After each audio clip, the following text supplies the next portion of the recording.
menjadikan hadrat Allah Subhanahu wa taala yang pada malam ini mengizinkan kita berada di dalam surau yang mulia ini, surau baru pula tu. Bagi kali pertama saya menjejakkan kaki di atas surau yang baru ni. Semenjak saya datang ke FRU ni, sudah 4 venue dah saya ngajar. Kawasan ini aja 3 kali. Surau ini, sebelum itu lagi. Kemudian surau sana pula. Ya, sementara menunggu surau ini, surau sana tu. Sudah 4 venue.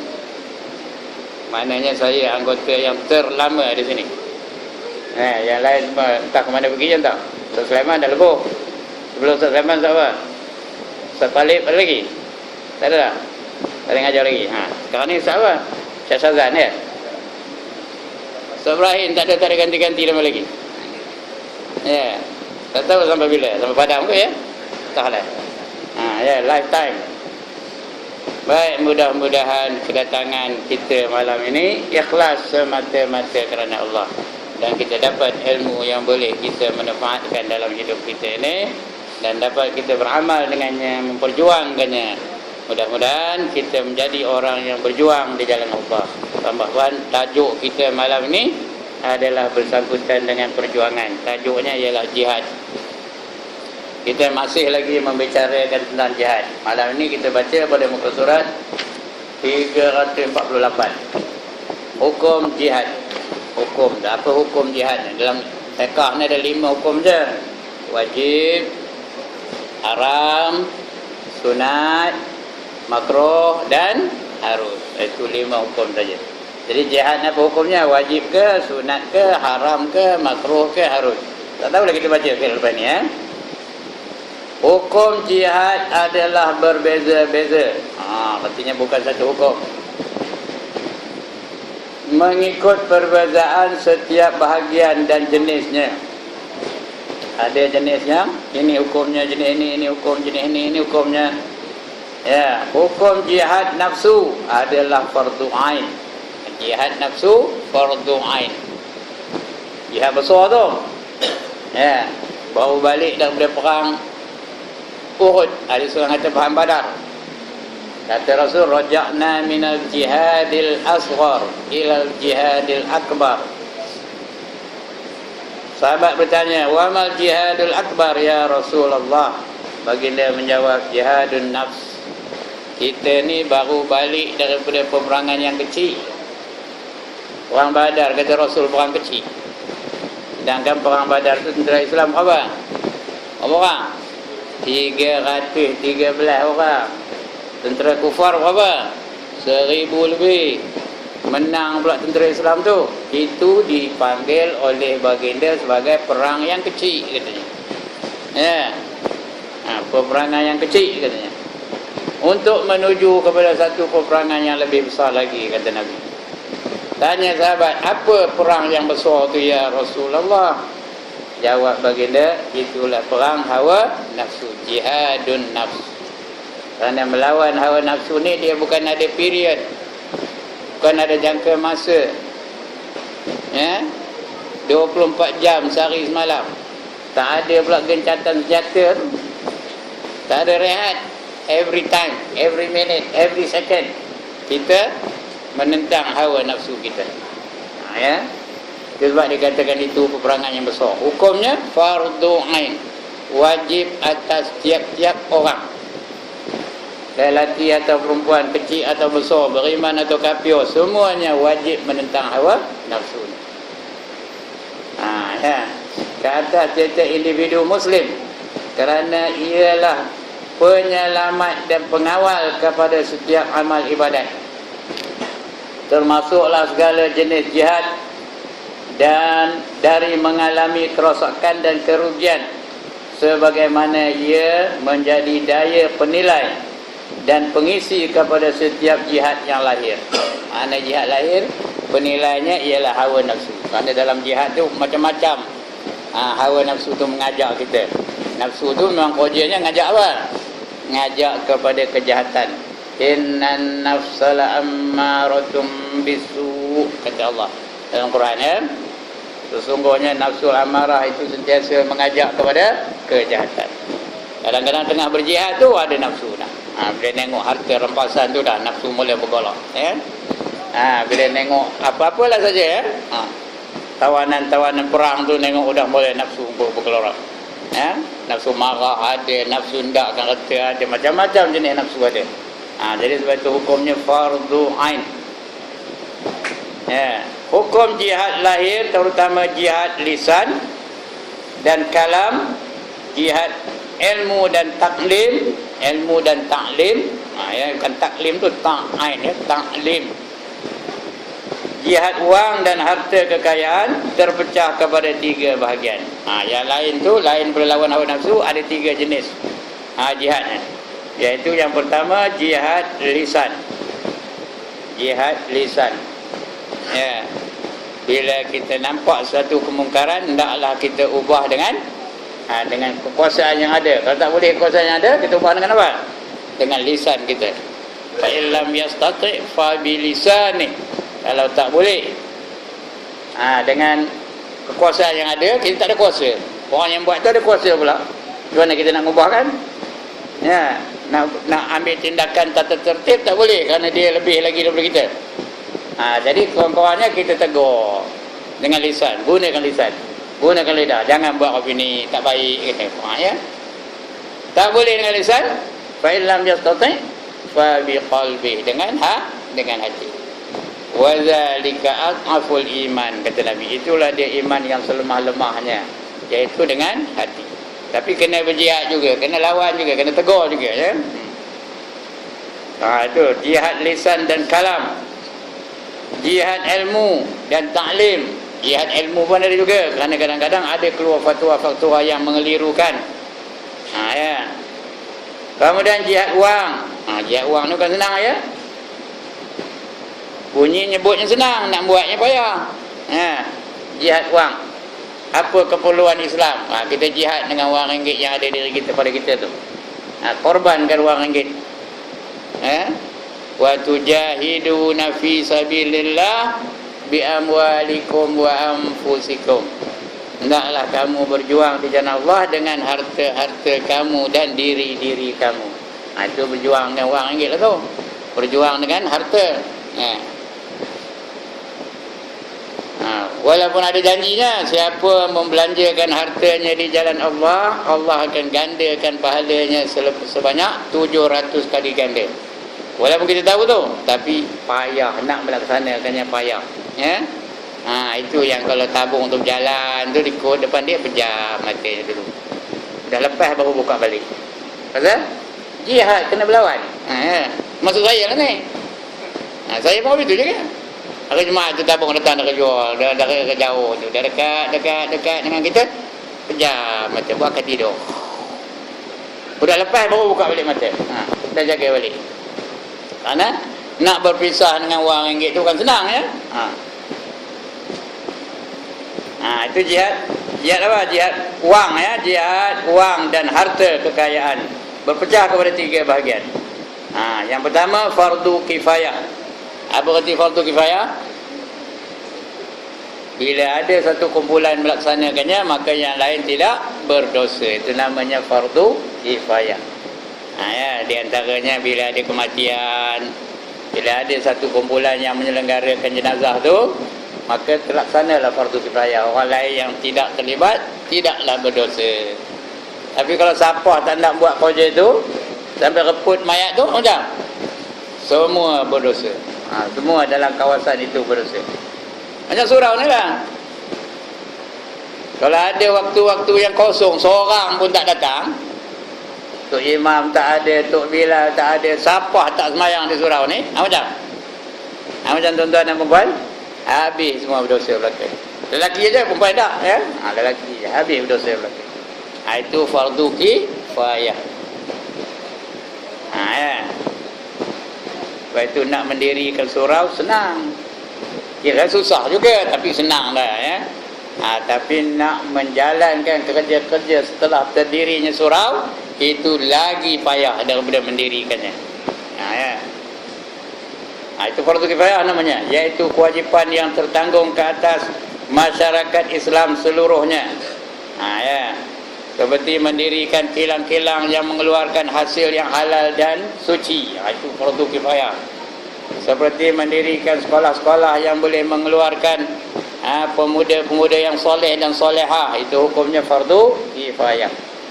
Kalau tak ada satu sekolah pun yang boleh mengeluarkan orang yang reti semayang, orang yang reti mengamalkan Islam, maka seluruh masyarakat tempat itu berdosa belaka. Ya, fardu kifayah tu.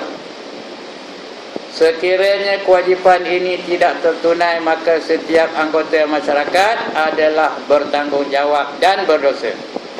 Tanggungjawab ini hanya akan terlepas manakala ada seorang atau sekumpulan ataupun segolongan dari anggota masyarakat itu yang dapat menunaikan keperluan, yang menunaikan keperluan atau tuntutan masyarakat Islam, yang tersebut mengikut penilaian mereka yang ahli dalam bidang pentadbiran dan perancangan kemajuan masyarakat itu.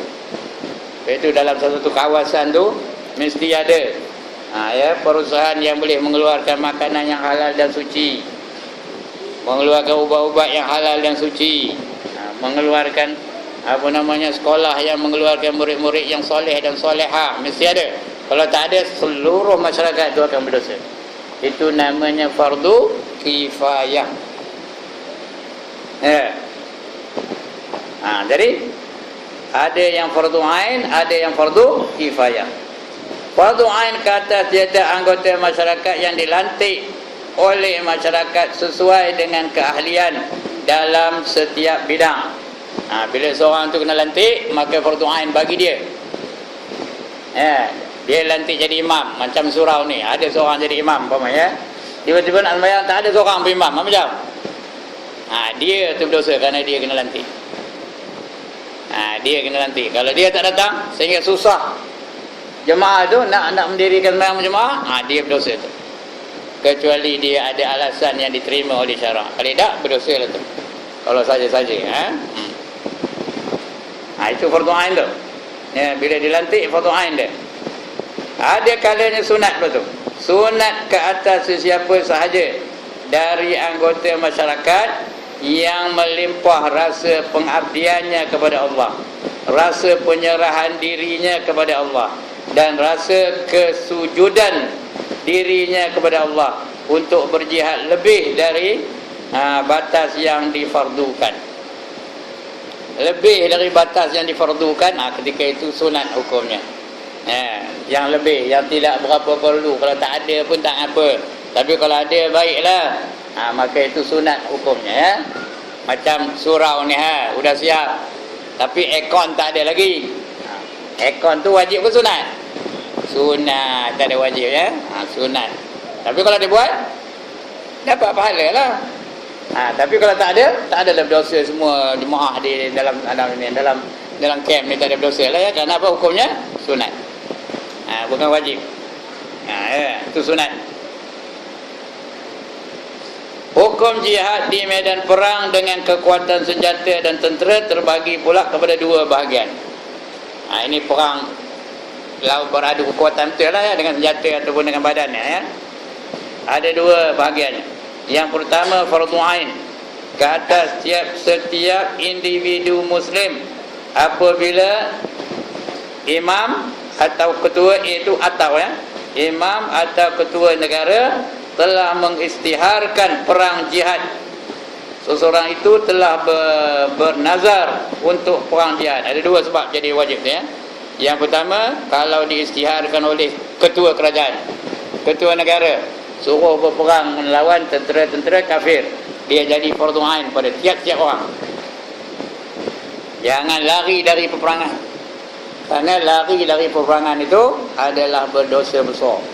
7 dosa besar, salah satu daripadanya ialah seorang yang lari dari peperangan. Tapi syarat diisytiharkan oleh kerajaan atau ketua kerajaan yang beragama Islam, dan kerajaan itu dalam kerajaan negara Islam. Bila diisytiharkan perang, wajib kita pergi. Individu, each and every one of us wajib perang, berjihad di jalan Allah. Kalau kita diserang, musuh lah umpamanya, ketika itu diisytiharkan oleh pemerintah, suruh dia berperang dengan musuh yang menyerang kita tu, ketika itu wajib, tak boleh lari. Kalau lari dia jadi dosa besar. Ya. Itu yang pertama. Yang kedua, kalau dia bernazar, aku kalau baik dari penyakit aku nak berperang fi sabilillah. Ketika itu dia fardu ain tu. Dia yang bernazar tu, ya. Sebab itu kalau bernazar, jaga-jaga sikitlah, ya. Takut esok tak boleh buat.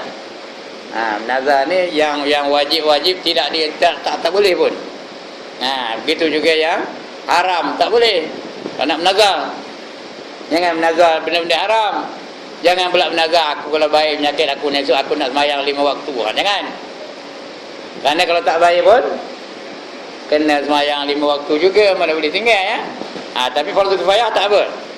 Dia bernazar untuk berjihad di jalan Allah, itu fardu kifayah, iaitu tak apa, ya.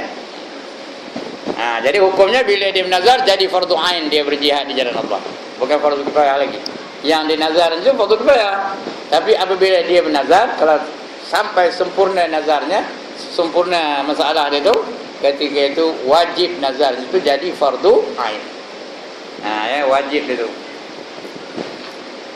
Itu dia yang kedua, ya. Yang kedua, fardu kifayah ke atas seluruh anggota masyarakat seperti yang dapat difaham dari ayat tadi. Apa ayatnya? Wa ma kanal mu'minuna liyanfiru kaffatan falaula nafara min kulli firqatin minhum ta'ifah liyatafaqahu fil ladzina waliyunziru qaumahum idza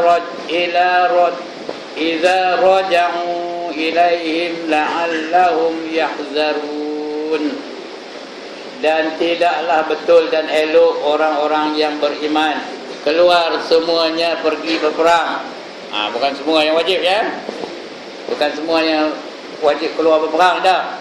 Oleh itu hendaklah keluar sebahagian sahaja dari setiap-tiap puak di antara mereka, supaya orang-orang yang tinggal itu mempelajari secara mendalam ilmu yang dituntut di dalam agama, dan supaya mereka dapat mengajar kaum mereka yang keluar berjuang apabila orang-orang itu kembali kepada mereka. Mudah-mudahan mereka dapat berjaga-jaga dari melakukan larangan Allah. Maknanya kalau dah ada panggilan untuk perang, bukan semua yang wajib. Ada yang wajib tinggal. Yang wajib tinggal tu seperti ulama-ulama, dia wajib tinggal kerana kerjanya nak mengajar orang yang dah ada tu, ya. Orang yang tua-tua tinggal kerana nak membimbing pemuda-pemuda dan sebagainya. Bukan semua. Kalau semua, siapa nak tinggal? Bila tinggal, kalau mati semua dalam perang, apa? Ya, langsung tak ada tinggal mereka-mereka yang boleh menjadi pemimpin seterusnya. Baik, kemudian lagi ayat Quran. La yastawil qa'iduna minal mu'minina ghairu ulid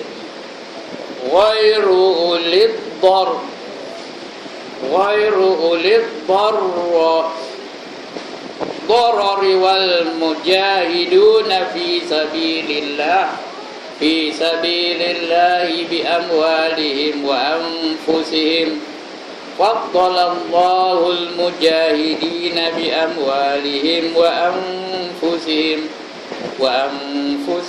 'alal qa'idina darajah. Wa kullan wa'adallahu al-husna. Tidaklah sama keadaan orang-orang yang duduk, yang tidak berperang dari kalangan orang-orang yang beriman, selain daripada orang-orang yang ada penguzuran. Mana yang ada penguzuran tak boleh berperang. Ya. Dengan orang-orang yang berjihad, orang yang tak ada penguzuran dia kena berperang berjihad, yang berjuang pada jalan Allah untuk membela Islam dengan harta dan jiwa mereka. Allah melebihkan orang-orang yang berjuang dengan harta benda dan jiwa mereka atas orang-orang yang tinggal duduk yang tidak turut berperang kerana uzur, dengan satu darjat kelebihan. Dan tiap-tiap satu daripada dua golongan itu Allah menjanjikan dengan balasan yang baik, iaitu syurga. Orang yang menunggu pun dapat syurga, orang yang turut berperang pun dapat syurga. Tapi mana lebih?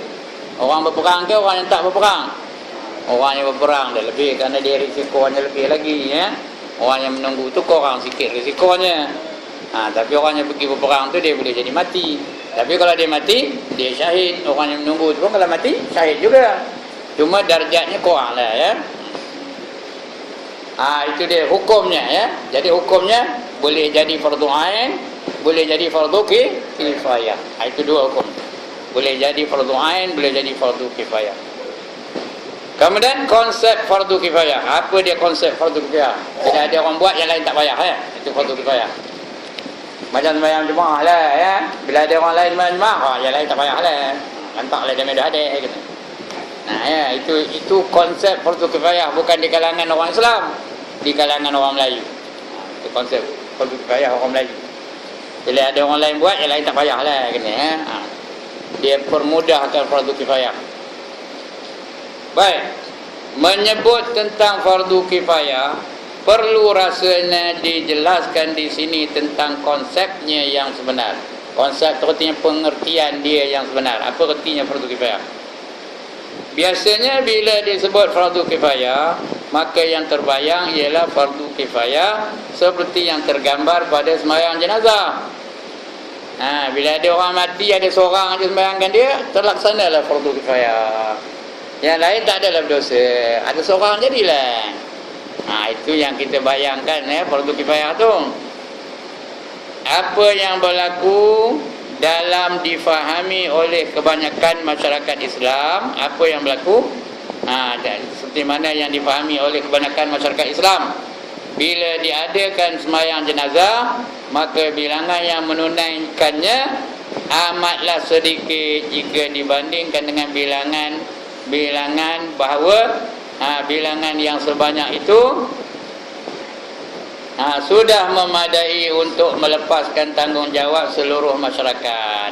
Bila sembahyang jenazah, maka yang menunaikannya sikit lagi jika dibandingkan dengan bilangan yang bahawa bilangan sebanyak itu sudah memadai untuk melepaskan tanggungjawab seluruh masyarakat. Ia pun betul pun, bila dah ada satu golongan yang sembahyang jenazah tu, yang lain tak adalah berdosa, lepaslah tanggungjawab dia, ya. Tapi syiarnya tak ada. Kita ni wajib juga melahirkan syiar Islam dalam masyarakat kita. Ya. Sebab ada tuan guru mengatakan, kita ni kalau nak menang dalam perjuangan Islam, hendaklah kita jadikan sembahyang fardu tu, sembahyang fardu hari-hari tu, Zuhur, Asar, Maghrib, Isya, macam sembahyang jemaat.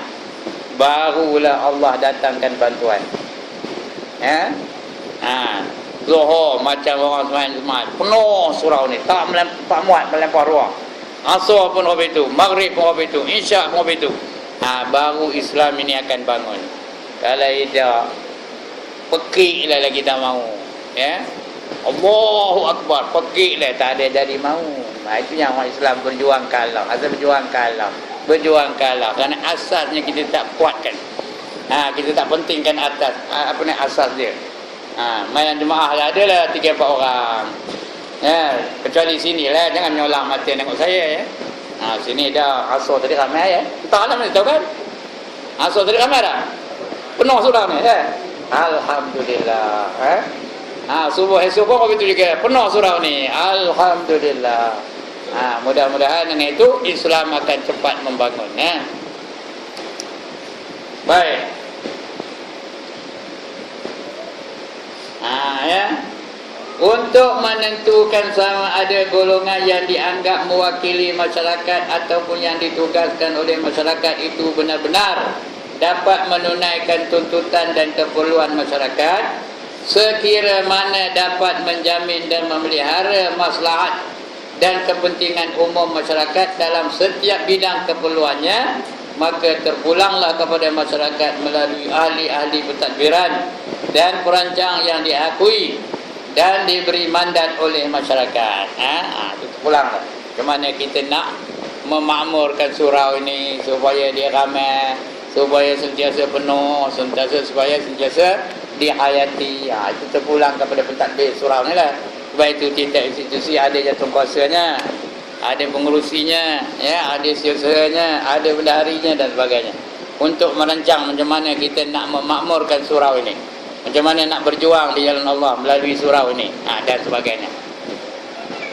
Ya, manakala telah ada bilangan yang cukup dan dari anggota masyarakat yang dapat menunaikan keperluan masyarakat tersebut, berarti itu tuntutan dan keperluan masyarakat dalam hukum fardu kifayah telah tertunai. Kalau ramai dapat laksanakan tiap-tiap waktu ada orang berjemaah, maka tertunailah fardu kifayah itu, ya. Maka setiap anggota masyarakat itu telah terlepas dari tanggungjawab tersebut. Artinya tak ada berdosa lagi.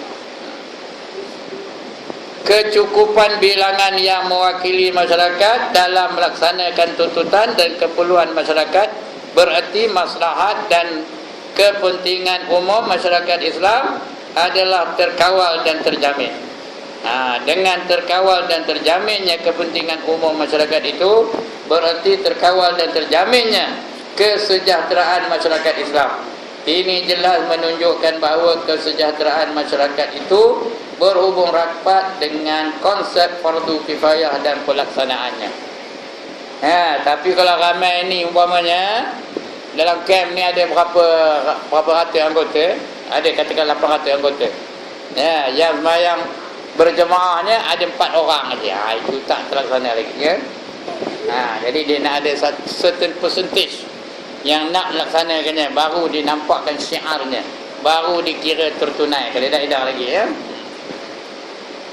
Kesedaran kepada konsep fardu kifayah mencerminkan kesedaran konsep hidup bermasyarakat dengan pengertiannya yang ideal. Ideal itu artinya yang paling baik, yang sempurna, ya, ideal, dan praktik dalam Islam, ya, dan boleh dilaksanakan dalam Islam. Masyarakat yang mempunyai cita-cita tinggi dan berjiwa besar, masyarakat yang teguh dan kukuh dengan nilai moralnya yang tinggi, juga dengan ideologi dan akidah yang hak, masyarakat yang subur dengan amalan dan usaha yang sahih, usaha yang soleh, seterusnya masyarakat yang aman dan makmur, bahagia dan sejahtera, tidak akan tercapai selagi konsep fardu kifayah yang mencerminkan hidup bermasyarakat dalam Islam tidak ditanam dan disemai dalam jiwa generasi Muslim melalui pendidikan. Selagi tak nampak identiti masyarakat itu, kalau masyarakat itu kampung tu orang Islam kebanyakannya, kena nak ada identiti Islam dalam kampung itu, baru terlaksana fardu kifayah itu. Baru dapat masyarakat yang aman, masyarakat yang sejahtera, masyarakat yang tenteram, masyarakat yang makmur. Kalau tidak, kopi itulah, kalau nak sembahyang jemaat berbilang orangnya dulu, itu payahlah. Ada tak kampung-kampung yang nak sembahyang jemaat pun berbilang dulu? Nak cukupkan 40 orang bilang, tak cukup turut pula koma. Ada kampung-kampung kopi tu, saya tak nak sebutlah. Tempat saya ngajar pun ada kopi tu. Bila pergi tempat itu bilang dulu. Ya. Dia azan, dah azan baru bilang baru. Bila cukup baru tok hati naik. Kalau tak tunggu dulu. Nak mencari 40 orang pun payah. Ada kopi tu, ya. Ya, kalau kopi tu tak lahir syiar Islam, tak tertunai lagi fardu kifayah yang sebenarnya, ya. Kerana konsepnya tidak lagi terlaksana dalam kita nak mewujudkan fardu kifayah dalam kampung itu. Sebab itu bila kita nak sembahyang, biar berjemaah, ya. Kerana sembahyang berjemaah ni banyak fadilatnya. Ya, saya dah sebut dah banyak kali dah rasanya. Fadilat sembahyang berjemaah ni ada 5. Pertama, dilapangkan hidupnya. Kedua, lepas dari siksa kubur. Ketiga, dapat kitab amalnya melalui tangan mana nak? Tangan kanan. Keempat, meniti siratal mustaqim cepat seperti kilat, macam kilat. Kelima, masuk ke dalam syurga tanpa hisab. Yang mana tanda? Cik kabur kan? Yang pertama apa tadi? Dilapangkan hidupnya. Tak adalah berhutang sana, berhutang sini, sana no entry, sini no entry. Ya, dapat gaji kira-kira tiap-tiap bulan minus RM200. Dapat lagi minus RM200. Tahu minus? Bukan lebih. Tak cukup RM200. Ya. Gaji besar. Tapi tak cukup manjang. Pasal apa? Rezekinya tidak diberkati oleh Allah. Nak rezeki yang berkat, kena sembahyang berjemaah 5 kali sehari, 5 waktu sehari semalam berjemaah. Itu yang pertama. Yang kedua, lepas daripada siksa kubur. Siksa kubur ada 4. Pertama, soalan dan pukulan Munkar dan Nakir. Ditanya Munkar Nakir, "Man rabbuka?" Entah, tidak pula teman tahu. Dibukulnya 70 hasta terbenam ke bumi. Lepas itu tanya lagi, "Waman nabiyuka?" Nyong orang ngerti, lagi. 70 hasta lagi terbenam ke bumi. Lepas itu tanya lagi, "Wama imamuka?" katanya. Dia ingatnya imamnya siapa? Dengan imamnya siapa? Dia pun jawab, "Tuan Said imam aku," katanya. Betul? Bukan itu jawabnya. Kena pukul lagi. Tu tanya lagi, ya. "Wa ma qiblatuka?" Dia tak pernah sembahyang. Minta jawab? Ya. Apa jawabnya? "Tari lek," kata. Mentarinya. Itu pukulan Munkar dan Nakir. Yang kedua, dihimpit bumi sehingga apa ni? Tengok jari saya. Sehingga berselisih tulang rusuknya. Itu yang kedua. Ketiga, didatangkan ular dengan kala, mematuk-matuk, menggigit-gigit sampai hari kiamat. Ular dan kala tu besar, panjangnya macam mana? Besarnya besar tengkuk unta. Besar mana tengkuk unta? Ada besar tiang tu. Besar lagi daripada tiang tu. Besar tengkuk unta tu. Panjangnya dari kepala ke ekor sebulan perjalanan. Sebulan perjalanan, ya. Itulah yang datang menggigit-gigit. Namanya pun menggerunkan kita dengarnya. Suja'ul Aqra', qra' katanya. Ya. Suja'ul Aqra' namanya. Itu pun kita tak lalu nak dengar pun tak lalu. Lebih-lebih kalau tengok dia. Sebulan perjalanan tu dari kepala ke ekor. Agak dari sini ke mana? Sebulan jalan. Kalau nak tahu, try malam ni start. Sebulan esok penti. Mana? Itulah panjang. Dan yang keempat, siksa kubur ni, didatangkan api neraka masuk ke dalam kubur. Api neraka tu masuk dalam kubur. Siapa lalu nahan? Angkat tangan. Yang mana hendak? Angkat tangan. Antara keempat tu. Jadi orang yang sentiasa berjemaah ni lepas daripada siksa kubur. Tak ada kena siksa kubur. Ya. Lagi, dapat kitab dengan tangan kanannya. Dapat menerima kitab amalnya dengan tangan kanannya. Fa amma man utiya kitabahu bi yaminih fasawfa yuhasabu hisaban yasira wa yanqalibu ila ahlihi masrura. Barang siapa menerima kitabnya, kitab amal maksudnya, ya, dengan tangan kanannya, maka dia dihisap dengan hisap yang ringan. Cincai aja malaikat yang mengisap apa dia tu. Yang cek barang dia tu. Dan dia kembali kepada keluarganya dengan rasa gembira. Tapi ada lagi satu dapat dengan tangan kiri. Siapa tak?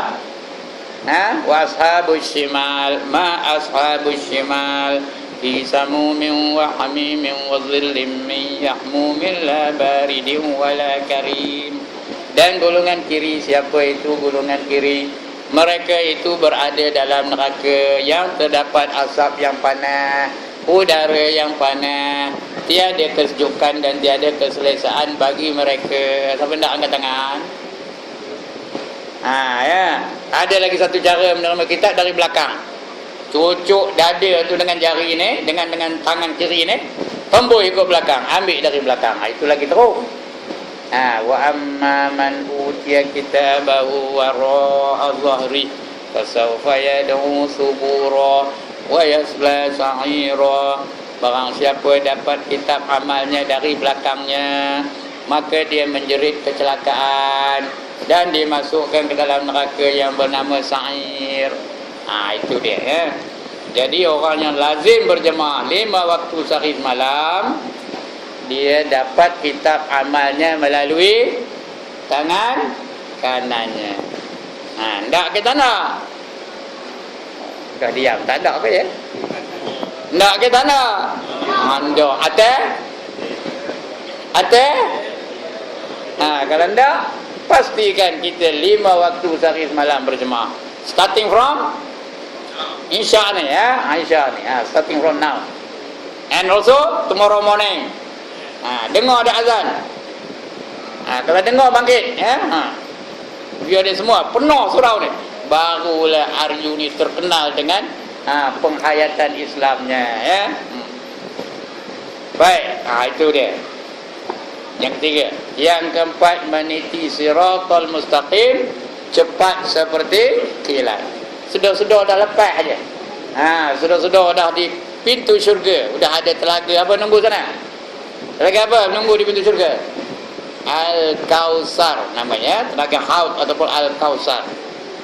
Inna a'tainakal kausar.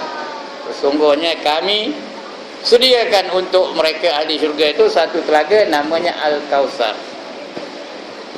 Lagi yang kelima, masuk syurga tanpa hisab. Siapa tanda angkat tangan? Itu 5 fadilat orang yang sembahyang berjamaah. Jadi pastikan sembahyang kita tu biar berjamaah ya. Baik. Mengapa perlunya jihad? Kita jihad dan buat apa? Sebagaimana yang telah dijelaskan dahulu bahawa Islam dari titik awal seruan dakwahnya sehinggalah munculnya masyarakat Islam dan terbentuk seterusnya negara Islam tidak dapat dipisahkan dari jihad dengan pengertian yang umum, iaitu perlunya curahan daya dan tenaga kekuatan untuk menghadapi musuh-musuh yang menghalang untuk mencapai matlamat sebagai seorang Muslim, masyarakat Muslim, dan menghalang untuk mencapai masyarakat Muslim dan juga negara Islam. Jihad adalah kepastian dari Islam. Jihad itu pasti kena buat ya, kena buat. Whether you like it or not, you have got to face the jihad. Tidak ada kelonggaran bagi hal jihad ni ya. Ia kepastian, ataupun lebih jelas jihad adalah natijah. Natijah artinya hasil yang pasti dan tabi'i dari keislaman atau kemusliman seseorang Islam yang terjelma di dalam seseorang Muslim, dalam diri masyarakat Muslim, seterusnya dalam negara Islam. Dengan konsepnya yang sebenar, tidak akan wujud tanpa jihad. Nak mendirikan negara Islam mesti ada berjihad dulu. Tak dapat. Oleh kerana itu seorang Muslim yang sebenar sudah pasti memikul tu. Itu bukan you ya. Memikul tanggungjawab yang berat dan agung. Jadi sebab dalam hidup ni kita diwajibkan berjihad kalau nak lepas dari siksa. Ya. Rahsia mengapa wajib atau diwajibkan berjihad hanya dapat dirasakan melalui fahaman yang mendalam tentang hakikat Islam, memahami risalahnya seperti digariskan sendiri oleh Islam di dalam Al-Quran sebagai sifatnya agama yang diredai Allah. Islam tu agama yang diredai Allah. Kena berjihad, kena berdakwah, kena khabar, kena bisik-bisik pada kawan-kawan kita, suruh kita sama-sama nak mengamalkan Islam dalam hidup kita. Ya. Islam berarti penyerahan diri kepada Allah. Menurut Islam, setiap makhluk, sama ada di langit atau di bumi, sama ada bulan, bintang, matahari, gunung ganang, pohon dan tumbuh-tumbuhan serta binatang, adalah sujud menyerah diri kepada Allah. Itu erti Islam, menyerah diri kepada Islam ya, kepada Allah ya.